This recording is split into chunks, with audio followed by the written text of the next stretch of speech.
ज़रा देर के लिए आप अपनी आँखों को बंद करें और इसको महसूस करें कि आप ओशन में किसी हादसे का शिकार हो जाते हैं और ओशन के एक ऐसे हिस्से में चले जाते हैं जहाँ पर ना ही आपको खाना मिल पाता है और ना ही पानी, और आपके वहाँ से निकलने की कोई भी उम्मीद नहीं होती है। तो फिर आपका क्या होगा? आज हम जानेंगे एक ऐसे ही आदमी की स्टोरी जो कि पैसिफिक ओशन में गुम हो जाता है, वो भी पूरे 14 महीनों के लिए। एक्सप्लोरिंग द वर्ल्ड की वीडियोस में एक बार फिर से खुशामदीद। नाजरीन, इस आदमी का नाम था जो सल्वाडोर एल्वारिंगा।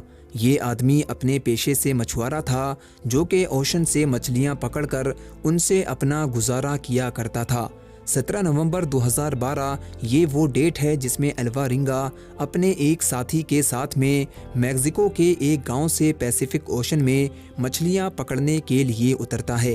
पैसिफिक ओशन दुनिया का सबसे बड़ा और गहरा ओशन माना जाता है, जिसमें गुम हो जाना मतलब मौत के मुंह में चले जाना। एल्वारिंगा अपनी एक सिंगल इंजन वाली बोट से अपने साथी के साथ में ओशन में चला जाता है।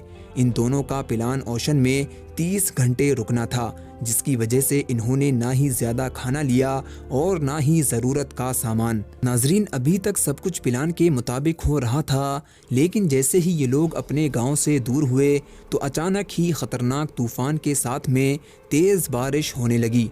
ये सारा माजरा देखते हुए भी एल्वारिंगा ने अपना सफ़र जारी रखा और ये फैसला उसको भारी पड़ गया। खतरनाक तूफान इन दोनों साथियों को अपने साथ ले जाने लगा। इन दोनों साथियों ने घबराकर अपने रेडियो से अपने बॉस को कांटेक्ट करना चाहा, लेकिन ये ज़्यादा देर तक अपने बॉस से बात न कर सके क्योंकि रेडियो की बैटरी ख़त्म हो चुकी थी। सामान के नाम पर इनकी बोट में एक रेडियो और एक रेफ्रिजरेटर मौजूद था, जिसमें ये लोग मछलियों को स्टोर करने वाले थे। इधर इनके बॉस ने सर्च ऑपरेशन शुरू किया और उधर ये लोग ज़मीन से लगभग 10,000 किलोमीटर से ज़्यादा ओशन में जा चुके थे, जिसकी वजह से इनको तलाश करना एक नामुमकिन काम था। अब तो ना ही इनके पास खाना बचा था और ना ही पीने को पानी, और अब इनकी बोट का फ्यूल भी ख़त्म हो चुका था। खुले आसमान के नीचे ओशन की लहरें इनकी बोट को बेलगाम की तरफ ले जा रही थीं। खाने के तौर पर इन्होंने ओशन से पकड़ी हुई मछलियां इस्तेमाल की, जिनको ये कच्चा खाया करते थे, और पीने के तौर पर इन्होंने बारिश का पानी इस्तेमाल किया। लेकिन जब बारिश नहीं हुआ करती थी तो ये ओशन से पकड़े हुए जानवरों का खून पिया करते थे।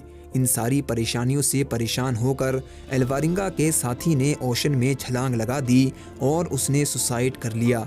ओशन में गुम हुए लगभग इनको 4 महीने हो चुके थे और अब तो एल्वारिंगा का साथी भी मौजूद नहीं था, लेकिन उसने जीने के लिए सब कुछ किया और उम्मीद का दामन नहीं छोड़ा। एक दिन इसने अपने पास से गुजरते हुए एक कार्गो शिप को देखा। इसने शिप की तरफ इशारे करने शुरू कर दिए, लेकिन बोट के छोटा होने की वजह से शिप के अमले को इसके बारे में मालूम नहीं हो पाया। बहुत दिनों के बाद में जो उम्मीद की किरण दिखी थी वो अब ख़त्म होती हुई दिखाई दे रही थी, लेकिन इसने मायूसी को ख़त्म करके फिर से नई उम्मीद करना शुरू कर दी। 30 जनवरी 2014 ये वो डेट है जिसमें एल्वारिंगा ने अपनी आंखों के सामने एक ज़मीन का टुकड़ा महसूस किया। एल्वारिंगा इस उम्मीद की नई किरण को खोना नहीं चाहता था। इसने ज़मीन के पास में पहुंचकर ओशन के अंदर छलांग लगा दी और तैरकर ज़मीन पर पहुंच गया। ये ज़मीन मार्शल आइलैंड का एक छोटा सा टुकड़ा थी। आखिरकार वो ज़मीन पर आ गया था। आइलैंड के लोगों ने इसको देखकर पुलिस को इन्फॉर्म किया और पुलिस के ज़रिए इसको वापस इसके गांव में भेज दिया गया।